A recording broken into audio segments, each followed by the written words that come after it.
சில பேர் பார்த்தீங்கன்னா, சின்ன பிரச்சனைனாலும் அடிதடி சண்டை, பிரச்சனை சிக்கலுக்கு போவாங்க. யாரையும் வேணால் ஏற்றுக்குவாங்க. எங்கே வேணாலும் பிரச்சனை போய் பண்ணுவாங்க. ஆவுன்னா அடிதடி தான். ஆவுன்னா சண்டை தான். பிரச்சனை சிக்கலுக்கு தான் சில பேர் வந்து இருப்பாங்க.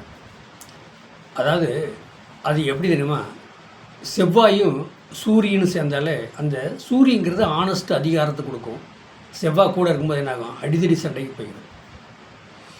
உங்களுக்கு இப்போ இப்படி பண்ணுறவங்ககிட்ட இப்படி பண்ணிகிட்டு இருக்கிறாங்கன்னு வச்சுக்கோங்க. எப்போ பார்த்தாலும் அடித்தடி சண்டை பிரச்சனை சிக்கல ஒரு நபர் பண்ணிகிட்ருக்காரு ஃபேமிலியில் அப்படின்னா, அதுக்கு ஆப்போசிட்டாக ஒருத்தர் இருப்பார். அவரோட சாதகம் எப்படி இருக்குது தெரியுங்களா?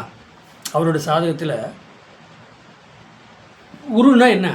தன்மையானது, மரியாதைக்குள்ளவர், மரியாதை, குருமார்கள், குரு சிந்தித்து செயல்படுறவர், யோசனை பண்ணி எது செய்யக்கூடியது அப்படின்னு சொல்லப்படுது குரு. அந்த குருவோட செவ்வாய் ஆட்சி பெற்றிருக்கணும். இப்போ மேசத்தில் வந்து குரு இருக்கார், செவ்வாய் ஆட்சி பெற்றிருக்கார் அப்படின்னா, நீங்கள் எப்படி கையாளணும் அப்படின்னா, உங்கள் எதிரி இருக்கார், எப்போ பார்த்தாலும் பிரச்சனை பண்ணுறாரு, சிக்கல் பிரச்சனை அடிதடி பண்ணிக்கிட்டே இருக்கார் அப்படின்னா, நீங்கள் பொறுமையாக இருக்கணும். ஏன்னா குருங்கிறது வந்து பொறுமையை காக்கணும். பொறுமையாக இருந்தால் அந்த செவ்வாய் கூட இருக்கும்போது நீங்கள் பொறுமையாக இருந்தீங்கன்னு வச்சுக்க, எதிரி உங்களை கண்டு பயந்துக்குவோம். நீங்கள் பேசவே கூடாது, அமைதியாக இருக்கணும். உங்கள்கிட்ட பிரச்சனை வர்றாரா பண்ணிட்டோம் அப்படின்ட்டு நீ வீட்டில் அமைதியாக இருந்து பாருங்கள். அவரே யோசனை பண்ணிட்டு ஏதோ ஒன்று சொல்லிட்டு அவர் வீட்டில் போயிட்டு இருப்பார். இல்லை நீங்களும் எதிரியோட ஒன்றா போயின்னு பிரச்சனை இல்லை நீங்கள் இறங்குனீங்கன்னா எதிரிக்கு உங்கள் வீக்னஸ் தெரிஞ்சிடும். அப்போ அவரை உங்களை எது வேணால் பண்ண தயாராகிடுவார். அப்போ உங்கள் சாதகத்தில் லக்கணம், உங்கள் சாதகத்தில் குருவோட செவ்வாய் இருக்காருன்னா பொறுமையாக இருங்க. உங்களுக்கு கோபம் வரும், செவ்வாய் இருக்கார் அல்லவா, அப்போ கோபம் வரும். ஆனால் அந்த குரு கூட இருக்கும்போது கோபத்தை தணிச்சு விடுவார். பொறுமையாக நீ வாழ்க்கையில் செய்ப்ப. அவங்க அடிதடி பிரச்சனை சிக்கல் பண்ணுறவங்க வாழ்க்கையில் தோற்று தான் நிற்கணும் அப்படிங்கிற ஒரு எண்ணத்தை உங்களுக்கு குரு கொடுப்பார். ஆனால் செவ்வாய் சும்மா இருக்க மாட்டார். அவன் வந்து மிரட்டுறானே, அடிக்க வரானே, நம்ம சும்மா இருக்கிறதா அப்படிங்கிற ஒரு எண்ணத்தை செவ்வாய் பகவான் கொடுப்பார். ஆனால் நீங்கள் பொறுமையாக இருந்தால், அந்த குரு கூட இருந்தால பொறுமையாக இருந்தால், பின்னாடி வரக்கூடிய விளைவுகள்லாம் வந்து உங்களுக்கு நன்மையாக இருக்கும். ஆனால் அவருக்கு போகாமே தீமையாக தான் இருக்கும். புரியுதுங்களா? ஏன்னா அவருக்கு செவ்வாயும் சூரியன் சேரும்போது என்னென்னா ஆனஸ்ட் அதிகாரம் பவர் வந்துடும். அதுதான் பெரிய ஆள், நான் தான், என்ன எதிர்த்து எவனும் பண்ணக்கூடாது அப்படின்னு ஒரு ஆணவத்தில் அவர் வந்து ஆடுவார். ஆனால் ஆணவத்திலே ஆடும்போது அவர் அழிஞ்சு போயிடுவார்.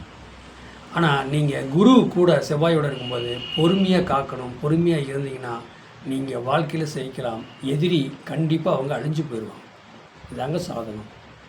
சாதகங்கிறது வந்து சாதாரணப்பட்ட முடியாது. இந்த பிரபஞ்சம் பஞ்சபோதம் எது நினைக்குதோ, எதை முடிக்கணும்னு ஆசைப்படுதோ அதுதான் நடக்கும். நம்ம நினைக்கிறதே எதுவுமே நடக்காது. இறைவன் என்ன நினைக்கிறாரோ அது நடக்கும். அதுக்கு இறைவனை நீங்கள் வழிபட்டு வச்சுட்டு போங்க. உங்களுக்கு வந்து குருவும் செவ்வாய் இருக்கிறாங்க, இறைவா அப்படின்ட்டு போங்க. கண்டிப்பாக அந்த உங்களுக்கு எதிரிக்கு தண்டனை உண்டு. அப்போ எதிரி செவ்வாயும் சூரியனும் சேர்ந்துருக்கிறாங்க, சனியும் சேர்ந்துருக்கிறாங்க அப்படின்னா, இப்போ செவ்வாயோட சனி சேர்றாருன்னா வார்த்தை அசிங்கமாக பேசுவாங்க. என்ன தான் வாயில் வருதுன்னே தெரியாது, அப்படிலாம் பேசுவாங்க. இதை புதன் விடுங்க, இரட்டைத்தன்மை, இப்படி பேசுவாங்க, நம்மகிட்ட ஒன்று பேசுவாங்க, அடுத்தவங்கிட்ட ஒன்று பேசுவாங்க. அப்போ பாருங்கள், கிரகம் சேர்க்கையிலே அப்போ சிரம் உபயத்தில் சேர்ந்துருக்கா அப்படிங்கிறத மையம் பார்க்கணும். சரத்தில் வந்து இப்போ செவ்வாய் சூரியனா, சூரிய சித்திரை மாதம் இருப்பார், செவ்வாய் இருக்காருன்னா கோவக்காரர், டென்ஷன் பார்ட்டி, எடுத்து கம்முத்து தான் பண்ணிட்டு இருப்பார். பொறுமையாக அவர்கிட்ட இருக்கவே இருக்காது. அந்த பொறுமையை இழந்து போகிறதுனால அவர் நிறையா சொத்து சுகத்தை இழக்கக்கூடிய சூழ்நிலையும் அவருக்கு வரும். அதனால் நான் என்ன சொல்கிறேன்னா, குரு செவ்வாய் சேர்ந்தவங்க நீங்கள் பொறுமையாக இருங்க. ஆனால் நீங்கள் பழி வாங்கணும்னு நினைப்பீங்க. எப்படியா இருந்தால் இறைவன் இந்த பிரபஞ்சம் கண்டிப்பாக அந்த பழி நீங்கள் பழி வாங்கணும் மனசில் நினைக்கும் போதே அவங்க சிக்கல் பிரச்சனை போய் மாட்டிக்குவாங்க. ஏன்னா குரு செவ்வாய், புரிஞ்சுங்க. வாழ்க வளமுடன், வாழ்த்துக்கள். என்னோடய சேனலை சப்ஸ்கிரைப் பண்ணுங்கள், பெல் பட்டன் ஆன் பண்ணுங்கள், மற்றவங்களுக்கு ஷேர் பண்ணுங்கள். 95 14 77 10 74 நம்பருக்கு வாட்ஸ்அப் பண்ணுங்கள். வாழ்க வளமுடன்.